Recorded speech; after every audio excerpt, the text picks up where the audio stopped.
경찰 수사를 받던 배우 고 이선균 씨가 사망한 가운데 피의 사실 공표 문제가 도마 위에 올랐습니다. 이 논란이 불거진 지도 벌써 1년 7개월 가까운 시간이 흘렀습니다. 지난 2023년 12월 배우 이선균 씨가 마약 투약 혐의로 조사를 받던 중 사망했는데 이후 피의 사실 공표 문제가 수면 위로 떠올랐죠. 배우 고 이선균 씨의 수사정보 유출 의혹을 받는 경찰관과 검찰 수사관, 기자들이 검찰에 넘겨졌습니다. 당시 이선균 씨의 수사 정보를 외부에 유출한 경찰관과 검찰 수사관, 그리고 그들로부터 정보를 건네받아 또 다른 기자에게 전달한 기자까지 이들이 최근에서야 재판에 넘겨졌습니다. 아마도 각자가 받는 혐의에 따라 응당한 법적 책임을 지게 될 겁니다. 그런데 이들의 처벌로 모든 문제가 말끔히 해결되는 걸까요? 피의 사실 공표죄가 엄연히 존재함에도 불구하고 왜 이런 일이 반복되는 걸까요? 배우 이선균 씨를 협박해 3억 원을 뜯어낸 혐의로 실형을 선고받은 유흥업소 실장이 1심 판결에 불복해 항소했습니다. A씨는 1심 유죄 판결이 법리를 오해해 받아들일 수 없다는 입장인 것으로 알려졌습니다. 한편 이선균 씨를 협박해 금품을 뜯어낸 유흥업소 실장에 대한 항소심도 현재 진행 중입니다. 최근 조건부 보석으로 석방된 사실이 알려지기도 했는데요. 오늘 사건 엑스파일에서 이 문제 자세히 짚어보겠습니다.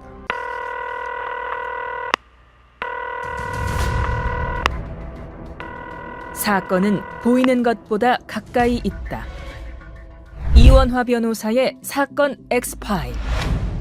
안녕하세요. 사건 엑스파일 이원화입니다. 오늘도 로엘 법무법인 김보경 변호사와 함께합니다. 변호사님 어서 오세요. 네, 안녕하세요. 김보경 변호사입니다.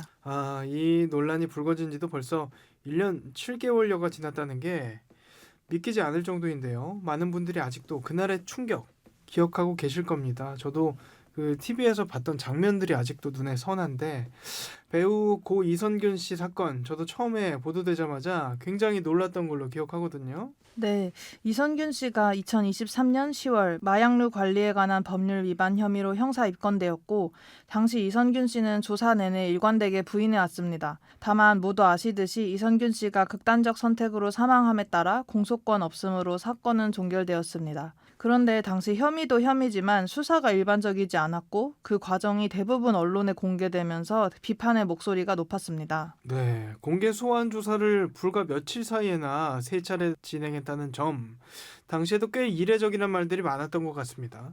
네, 매우 이례적이었습니다. 기억나시겠지만 경찰은 이선균 씨를 소환할 때마다 포토라인에 세워서 조사 날에는 모든 포털 사이트와 SNS에 이선균 씨의 당혹스러운 표정이 담긴 사진으로 꽉 차 있었어요. 심지어 마지막 조사 때는 조사 시간이 무려 19시간을 넘겼다고 합니다. 경찰 수사에 관한 인권보호규칙 그리고 수사준칙에 따르면 오후 9시부터 오전 6시까지 즉 심야 시간대 조사는 해서는 안 된다고 규정되어 있습니다. 그리고 심야 조사를 할 수 있는 경우도 명확하게 규정되어 있습니다. 그런데 이 사건의 마지막 조사는 그 시간이 19시간을 넘겼어요. 이 점에 대해서 경찰의 마지막 조사가 심야 조사 제한 규정을 위반했다는 말도 있었습니다. 더군다나 경찰은 이렇게 3차례 소환 조사를 하고 이선균 씨에게 마약 간이 검사와 정밀 감정을 하였음에도 불구하고 이선균 씨가 마약류를 투약하였다는 물증을 찾지 못했습니다. 그렇게 조사 내내 이선균 씨가 고의성이 없다는 취지로 혐의를 부인하고 계속해서 억울함을 호소하였음에도 경찰은 유흥업소 실장의 진술에 따라 구성된 피의 사실을 언론에 거의 스포츠 경기처럼 중계하면서 이선균 씨를 공지로 몰아갔죠.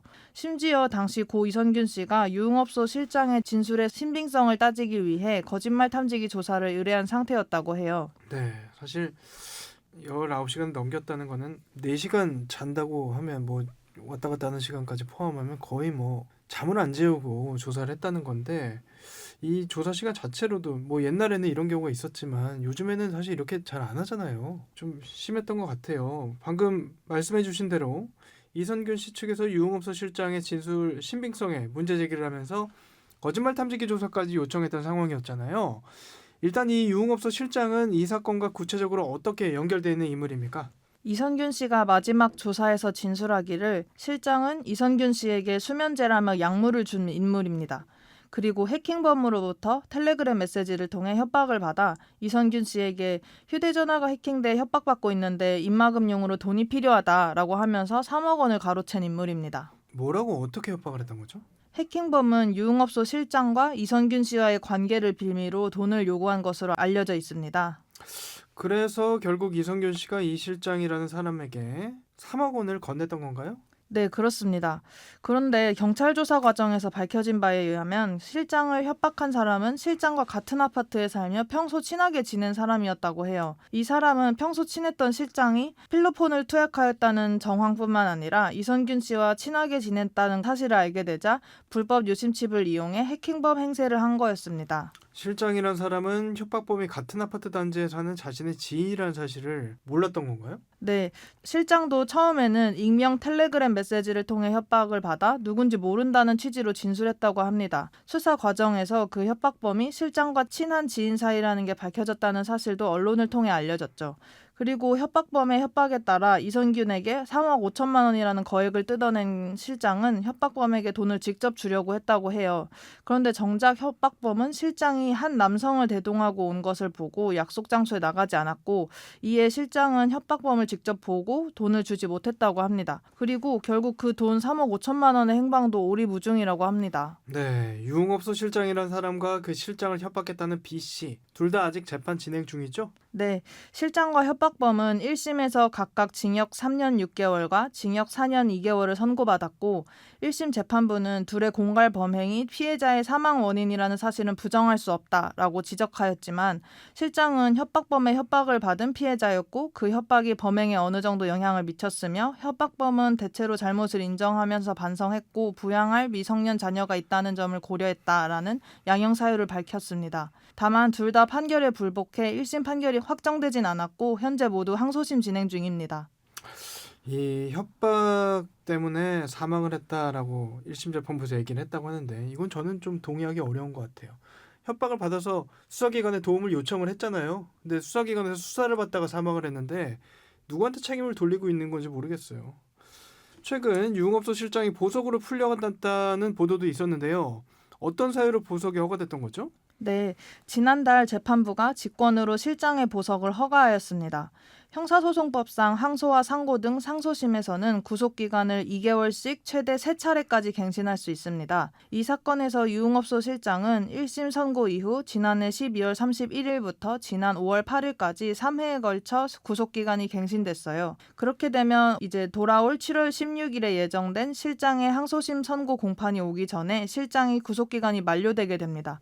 이 때문에 법원은 실장의 항소심 선고 공판에 앞서 보석을 허가한 것으로 확인되었습니다. 결국 구속기간 만료가 임박한 상황이기 때문에 검찰이나 재판부 입장에서도 보석 결정이 더 나은 선택이었다라고 봐야겠죠? 실장에게는 단순 석방이 아닌 조건을 부과하는 보석을 결정한 것으로 알려졌는데요. 구속 만기로 풀려날 경우 법적 제약이 없는 불구속 상태가 되지만 보석 석방 시에는 법원이 정한 조건을 따라야 하기 때문에 보석 결정이 더 나은 선택이었다고 볼 수 있습니다. 그리고 유흥업소 실장 측에서 공갈 혐의 사건이랑 별도의 마약 투약 혐의 사건도 함께 다뤄달라 요청했다 알려졌거든요. 이건 왜 그렇게 요청한 걸까요? 네, 별도의 마약 투약 사건 항소심을 심리 중인 재판부에 공갈 사건의 병합을 신청한 것인데요. 통상 사건을 병합하는 이유에는 피고인의 방어권 보장, 재판의 효율성 등이 있습니다. 그리고 병합된 사건의 경우 법원은 각 사건에 대한 판단을 개별적으로 내리지만 전체적인 판결은 하나로 통합되기 때문에 이는 피고인의 양형에도 영향을 줄 수 있습니다. 앞서도 잠시 이야기 나왔습니다만 당시 수사 상황이 언론을 통해 마치 스포츠 중계처럼 실시간으로 보도됐던 기억이 생생합니다. 피의 사실 공표 금지 원칙이 있는데도 왜 이런 일이 반복되는 걸까요? 네, 말씀하신 것처럼 피의사실 공표금지 원칙이 존재하고 형법 제126조에도 수사기관이 직무 수행 중 알게 된 피의사실을 공소제기 전에 공표하는 행위를 처벌하는 피의사실 공표죄가 규정되어 있습니다. 피의사실 공표죄는 헌법상 무죄 추정의 원칙을 실현하고 피의자의 명예와 방어권을 보호하기 위한 조항인데요. 하지만 말씀하신 것처럼 최근 피의사실 공표금지 원칙에 위배되는 일들이 반복해서 일어나고 있고 이에 대해서 최근 전문가들은 수사기관이 국민의 알 권리와 범죄 피해 확산 방지를 위한 대국민 홍보를 명분으로 해서 수사 중인 피의 사실을 언론에 공표하는 관행이 계속되고 있는 것으로 보인다고 지적하였습니다. 네, 그래서 기소되는 경우도 많지 않고 기소된다고 해도 처벌로 이어지는 경우도 많지 않다라고 알고 있거든요. 네, 맞습니다. 피의사실 공표죄를 엄격하게 적용한다면 언론이 국민의 관심도가 큰 정치적 비리 사건이나 흉악한 범죄 사건 등을 취재하고 보도하는 것이 어려워져 결과적으로 국민의 알 권리 보장 범위가 축소된다는 문제가 발생하거든요. 이 때문에 피의사실 공표죄가 사문화되었다고 보는 의견도 있습니다. 네, 아무튼 이선균 씨 사건 당시에는 누가 이런 수사 정보를 흘렸던 거죠? 수사관 1명과 경찰관 1명을 말씀드릴 수 있습니다. 먼저 인천지검 소속 한 수사관인데요. 이 수사관은 이선균 씨가 마약 혐의로 수사를 받고 있다는 사실과 수사 진행 상황을 지역신문 기자에게 전달하였다는 혐의를 받고 있습니다. 네.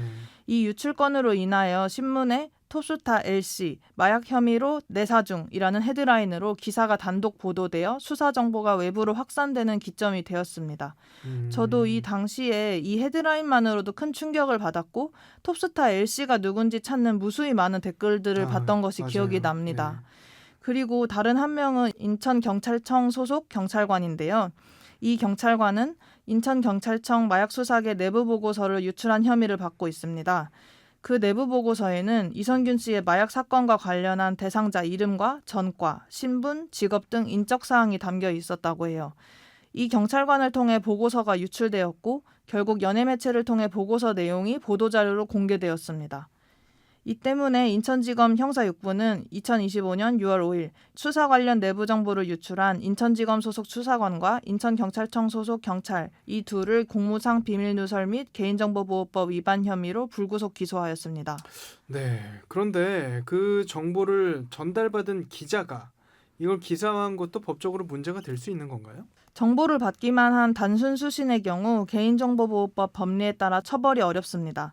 개인정보보호법 제71조에는 영리 또는 부정한 목적으로 개인정보를 제공받은 자를 처벌한다고 규정되어 있고 이 때문에 검찰에서도 경찰과 수사관으로부터 정보를 제공받기만 한 기자들에 대해서는 영리나 부정한 목적이 입증되지 않았다는 이유로 불기소 처분을 했거든요.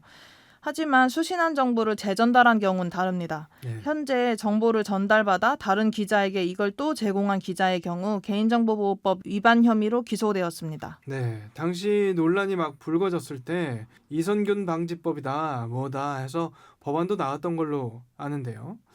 이런 사태가 다시 벌어지지 않으려면 제도적으로 어떤 보완이 필요하다고 보세요?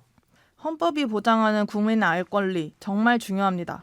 하지만 이 사건을 지켜보던 전문가들은 대부분 피의사실 공표로 인한 낙인 효과가 심각하고 무죄 추정의 원칙을 훼손하는 중대한 인권 침해가 발생하고 있다는 점을 지적하였습니다. 따라서 여론재판 방지와 인권 보호를 위해 수사기관과 언론의 자정 노력과 더불어 제도 보완이 필요하긴 합니다. 피의사실 공포 행위의 법적 허용 한계를 설정하는 것이 필요하고 특히 수사 내용을 공개할 수 있는 수사기관의 자체 기준이 적절하게 마련되어야 할 것으로 보입니다. 또한 피의사실 공표 피해자 명예회복 방안을 마련하는 것도 필요해 보입니다. 네, 이 피의사실 공표 행위가 수사의 어떤 수단으로 활용되는 것을 막아야 하는 게 가장 중요한 부분이 아닌가 싶습니다. 사건 엑스파일 오늘 저희가 준비한 내용은 여기까지입니다. 끝곡으로 정승환의 보통의 하루 들려드리면서 이 시간 마치겠습니다.